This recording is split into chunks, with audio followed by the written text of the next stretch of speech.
Color de Life est le réseau d'experts et de designers qui révèlent et utilisent les potentiels de la couleur dans tous les domaines. Bonjour à tous. Donc je remercie beaucoup le réseau Color the Life de me permettre de présenter ce projet que j'aime beaucoup et qui me tient vraiment à cœur. Donc avant de commencer à vous présenter, à faire cette petite présentation, je me présente rapidement. Donc moi, je viens vraiment du monde du textile. J'ai travaillé pendant pas mal d'années à dessiner, créer des tissus, plutôt dans le domaine de la maison. Et d'abord dans un contexte d'une marque que j'ai co-créée, et puis ensuite en direction artistique avec une équipe de gens autour de moi. Euh, la couleur par le textile, c'est sans arrêt équilibré, sans arrêt, euh, comment dire, oui, trouver les équilibres, la relativité de la couleur en permanence. Et donc, on finit par domestiquer un tout petit peu ce langage. Et puis, très naturellement, j'ai été sollicitée pour travailler sur de l'espace et j'y ai trouvé vraiment beaucoup de résonance et beaucoup de plaisir. Euh, donc, pour parler un peu du bénéfice de la couleur, j'ai eu envie de m'appuyer sur un exemple de travaux que j'ai faits. Euh, Pourquoi celui-là? Parce qu'en fait, dès l'origine, c'est un contexte où j'ai pu travailler avec une partie majoritaire des futurs usagers, travailler sur leurs attentes. Et c'était en fait dans le cadre de ce foyer d'accueil médicalisé, une association de parents de ces jeunes qui allaient vivre dans ce centre. Donc, ça se situe à Vaucresson, ce foyer d'accueil médicalisé qui s'appelle la Maison en Plus, est à destination de jeunes hommes et femmes. La moyenne d'âge est à environ 25 ans quand ils sont entrés. Bon, maintenant, comme il a déjà quelques années, ils ont tous un peu vieilli. Et le projet était basé sur la mixité du handicap. Donc, c'est-à-dire qu'il y a aussi bien des polyhandicapés que des adultes enfin, soumis aux troubles autistiques. Pas trop lourd, mais quand même. Et c'est donc leur maison, c'est devenu leur maison. Ils y vivent toute l'année. Donc, c'est une opération qui était un petit peu compliquée dans son montage, c'est-à-dire qu'il y avait à la fois des organismes publics et puis donc qui a donné lieu à un concours avec une agence d'architecture qui a été sélectionnée. Et en même temps, en partie prenante et tout le projet émanait d'une association de parents qui ont travaillé sur ce sujet pendant plus de 10 ans pour arriver à le faire sortir de terre et à le faire exister. Et c'est eux qui ont eu en fait le souhait de me confier cette mission couleur. D'abord parce que j'avais travaillé pour un projet précédent pour eux, l'endroit où leurs enfants passaient leur journée, c'était un IME. Et donc ils avaient pu mesurer à quel point la couleur a influé sur le cadre de vie de l'ensemble du personnel et des enfants à ce moment-là. Et donc, ils avaient envie de me confier cette mission. Donc, on a beaucoup travaillé en amont, on a visité des lieux, on a essayé d'approfondir quel était le projet et quelle était leur demande avant de rentrer vraiment dans le sujet. Mais donc, la particularité, c'est qu'ils ont enlevé la mission couleur à l'agence d'architecture qui avait été sélectionnée, mais qui était spécialisée dans les EHPAD, et de me la confier, ainsi qu'à une autre agence qui était aussi missionnée par l'association. Donc, c'était un contexte un petit peu compliqué, particulier, parce qu'il y avait, ça tirait un petit peu de tous les côtés au niveau des intérêts. Mais on a très bien réussi à travailler. Donc, la demande de ces familles était basée sur le fait que c'était vraiment un acquis, que le cadre de vie avait un impact sur le moral et même sur la santé de leurs enfants, de leurs jeunes. Et en plus, voilà, c'était un grand saut, c'est-à-dire qu'en fait, ces jeunes allaient quitter le milieu familial et de manière assez définitive, hein, quitter leur lieu de vie, même s'ils avaient été la journée dans des IME. Là, ça allait devenir leur maison. Donc, il y avait à la fois une forte appréhension des familles, bon, des jeunes non, mais des familles certainement. Donc, ils étaient très investis dans le projet. Et en même temps, ils avaient aussi envie de signifier au personnel, qui font un travail assez dur et qui est souvent mal considéré socialement, ils avaient envie de leur témoigner une grande considération. Donc, il y avait vraiment beaucoup des demandes qui étaient très mêlées à ce niveau-là. Alors, au niveau des solutions adoptées, je me suis vraiment servi de la couleur comme outil de structuration de l'espace et de hiérarchisation. Vraiment, je me suis servi de la couleur comme une aide à la lecture et à la compréhension. Donc, le premier principe, c'est que j'ai choisi une couleur de sol par étage pour ne pas morceler, pour assurer la fluidité par étage, par le sol. Donc, les harmonies se sont construites autour de ça. Chaque étage avait des harmonies particulières, voilà, à partir de la couleur du sol. Donc, vous allez voir qu'il n'y a pas trop d'a priori et de rigidité dans la couleur. Je me suis permise aussi bien des couleurs, des déclinaisons autour de couleurs saturées, des plus neutres, des foncés, des pastels. Suivant les espaces et les usages, je suis restée assez variée. Parfois, voilà, les contrastes sont utilisés, parfois pour envelopper, pour réconforter. Là, ici, dans le cadre d'une chambre au rez-de-chaussée, ce sont des espaces communs, mais c'est une chambre médicale. Voilà, donc voilà, parfois c'est plutôt enveloppant, parfois ça doit guider, ça doit dynamiser, ça doit égayer. C'est un peu différent suivant les usages. Donc, quand on arrive au premier étage, on est à l'étage du polyhandicap. Là, les sols sont bleu-gris. Il y a 2 unités de vie par étage de 7 jeunes chacune, et chacune a son harmonie.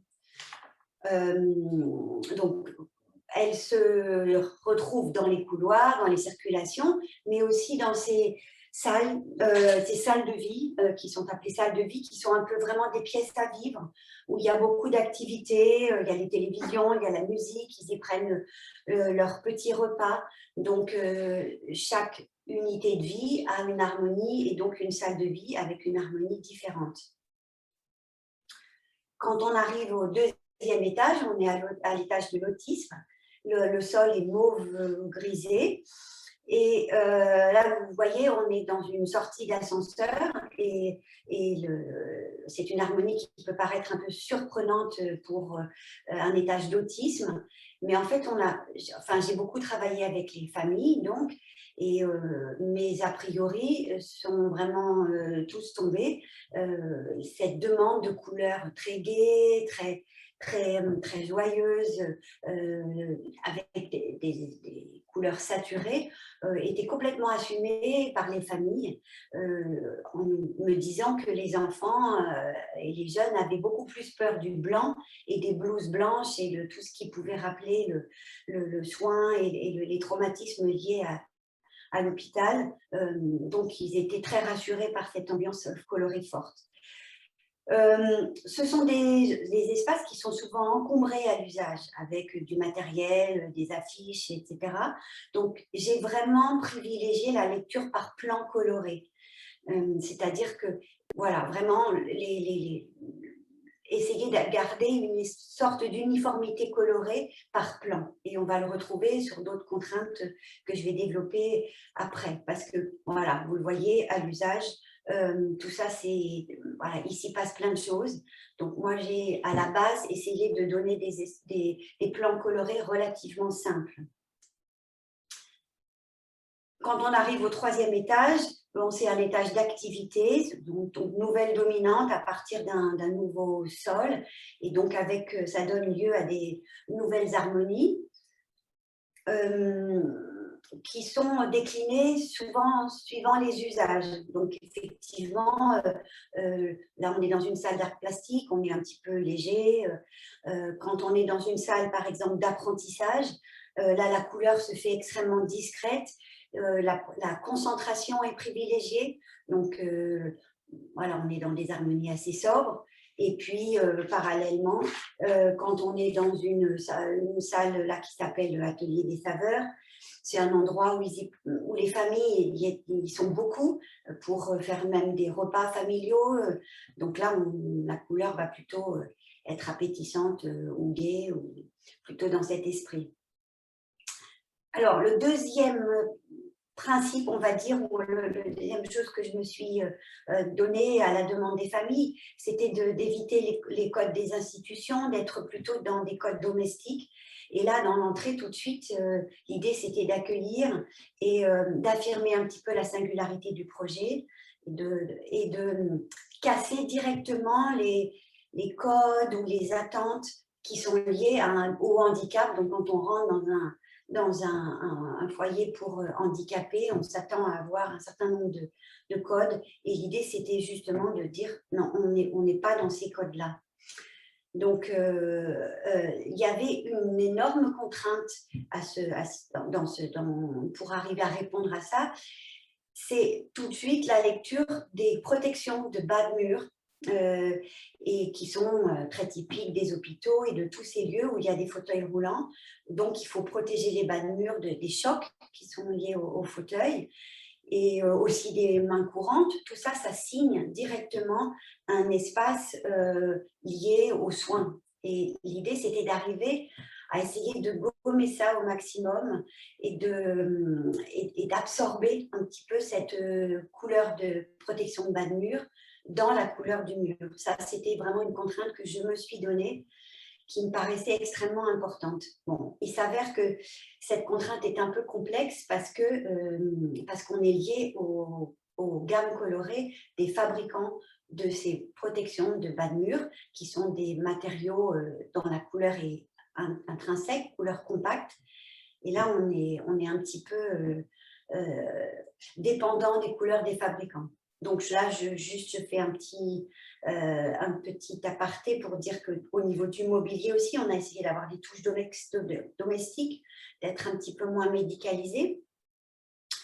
Alors, voilà, cette contrainte de ne pas couper les murs en couleurs et de favoriser la spatialisation des jeunes dans l'espace en donnant des couleurs de murs qui soient homogènes, ça a nécessité d'une part cette contrainte des protections anti-choc de bas de mur et aussi celle des portes qui, elles, sont stratifiées, toujours pareil parce qu'il faut qu'elles soient résistantes au choc. Et donc, d'un seul coup, je me suis donné la contrainte d'harmoniser les protections de bas de mur, les couleurs de stratifié, les couleurs de mur, et puis souvent, on va le voir après, la couleur du mobilier aussi. Et ça s'est avéré relativement compliqué. Donc, au début, j'ai en fait décidé de prendre un matériau qui n'était pas du tout destiné aux protections anti-choc de bas de mur, qui est un caoutchouc pleine masse, qui avait une très belle gamme de couleurs. Et bon, il s'est avéré que cette société a déposé le bilan au moment de construire. Donc, c'était voilà, une petite anecdote un peu complexe, mais voilà, avec lequel on a fait. Donc, voilà, là, on voit aussi d'ailleurs très nettement sur la photo des raccords et des choses un peu compliquées. Mais donc, toute l'harmonie enfin, générale du bâtiment s'est construite dans la manipulation et disons, un cahier des charges un petit peu sérieux que je me suis fixé, qui était de travailler avec cette harmonisation de stratifié, protection murale, couleur de peinture, ça c'est pas le plus compliqué, et mobilier par la suite. Donc on voit en se promenant dans les couloirs, que cette structuration par plan coloré et pourra livrer des choses le plus uniformes possible, même avec des petites ponctuelles de temps en temps, mais était une manière d'apporter un petit peu de calme visuel quand ces espaces sont souvent très encombrés de fauteuils, d'accessoires multiples, de choses un petit peu dans cet esprit. Donc, je reviens juste sur un petit parfait. Là, j'ai choisi des sols caoutchouc qui absorbent mieux la sonorité après avoir demandé une étude acoustique parce que effectivement, il y a une difficulté d'absorption des sons un peu importante dans ces lieux-là. Alors, dans cette idée d'intégrer et d'avoir des plans colorés relativement simples, le mobilier a été choisi, la couleur du mobilier en stratifié a souvent été effectivement choisie en harmonie pour qu'elle ne ressorte pas, mais aussi le mobilier mobile. Donc, c'est un projet qui s'est porté assez loin, donc en amont, comme je vous l'ai dit, dans la réflexion, et puis en aval assez loin pour travailler avec les fabricants de mobilier qui sont parfois du mobilier médical un peu spécifique, mais pour arriver à ce que ce mobilier ne ressorte pas trop, s'intègre le mieux possible aux espaces. Donc, dans les plans comme ça de murs, effectivement, j'ai travaillé avec cette agence, l'agence Zélé, qui m'a permis de dessiner, eux, ils dessinaient tout ce mobilier fixe et de le travailler en fonction des usages, en kinésithérapie, et déjà réfléchir à ce qui allait être les tapis de sol, les ballons, et faire construire les harmonies un petit peu tout de suite dans ce souci. Donc, on voit effectivement qu'on a pu aller assez loin dans les détails pour cette intégration maximum. Donc, voilà, l'idée, c'était que le regard puisse trouver un petit peu de calme au niveau de la couleur même et des harmonies. Voilà, il y a des saturations, des ponctuels, mais il y a aussi souvent une couleur qui est un petit peu retenue pour essayer de voilà, de pas avoir trop d'agressivité. Et là, on comprend assez facilement dans ce type de pièce le souci d'intégration du mobilier dans sa couleur pour avoir une lecture des plans qui soit assez simple. Alors, au niveau des chambres, c'est pareil. L'idée, c'était de travailler la singularité, de pouvoir donner la sensation que chacun avait une chambre unique. En fait, en réalité, il y a 4 modèles possibles de chambres, parce que il y avait déjà beaucoup de couleurs, comme vous pouvez le voir. Donc, par exemple, à l'étage du polyhandicap, il y avait 3 harmonies qui se sont déclinées dans 14 chambres, mais qui donnaient quand même l'impression à chaque jeune d'avoir un peu sa chambre. Et en fait, on retrouve ces mêmes harmonies, on n'en rajoute qu'une seule, mais qui fonctionnait avec les couleurs de sol du 2e étage pour pouvoir permettre, pareil, au 2e étage, à l'étage de l'autisme, d'avoir 3 harmonies qui se déclinent en 14 chambres. Donc, c'était une petite jonglerie comme ça pour que ça fonctionne aussi avec les couleurs de sol différentes.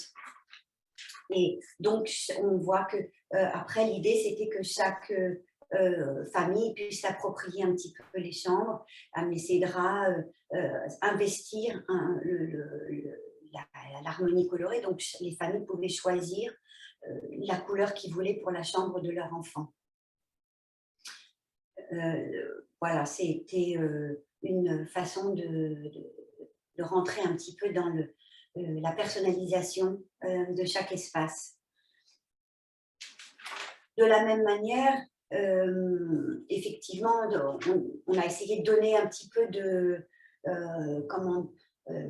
détourner un petit peu le côté du matériel médical, souvent très présent. Et donc là, la demande était d'avoir des salles de bain qui soient collectives, qui soient un petit peu genrées. Donc ça, c'est celle pour les garçons. C'est pas un moment qui est très apprécié. un petit peu difficile. Donc, c'était d'en faire des moments un peu plus gais. Donc, voilà la proposition là, la salle de bain collective garçons, filles, un petit peu pétillante pour que ce moment soit. Et puis faire un petit peu oublier ces accessoires très médicaux.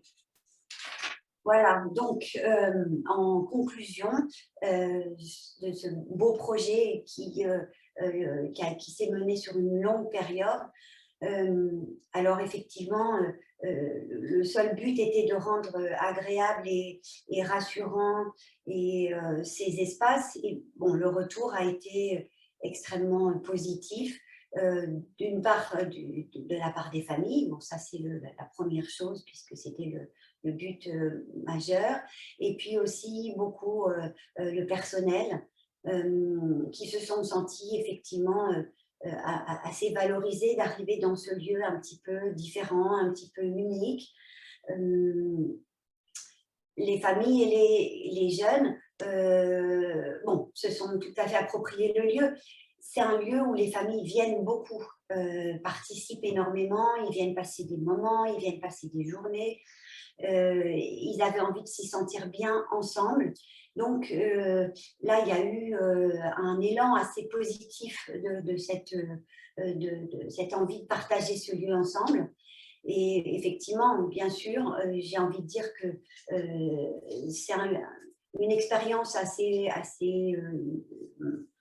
rare quand même de pouvoir avoir cette collaboration et cette relation de confiance, parce qu'effectivement, ça a été un parcours assez joli, c'est-à-dire que parfois, j'ai proposé des choses qui étaient un peu surprenantes, mais ils ont eu vraiment envie de me faire confiance et parfois j'ai entendu cette phrase: «Bon, là, tout de suite, je ne comprends pas très bien, mais je suis sûre que je vais comprendre dans le temps». C'est-à-dire que des fois, les uns et les autres, ils avaient des petits freins personnels sur des harmonies qui pouvaient les surprendre, mais ils se disaient, bon, il y a une cohérence générale, on y va, on plonge, et voilà. Et au final, c'est cette magnifique confiance qui fait que, voilà, on peut manipuler ce langage de la couleur de cette façon-là et avoir ce cadre de vie qui s'avère être un cadre de vie plutôt agréable. Voilà pour la présentation de ce foyer d'accueil médicalisé.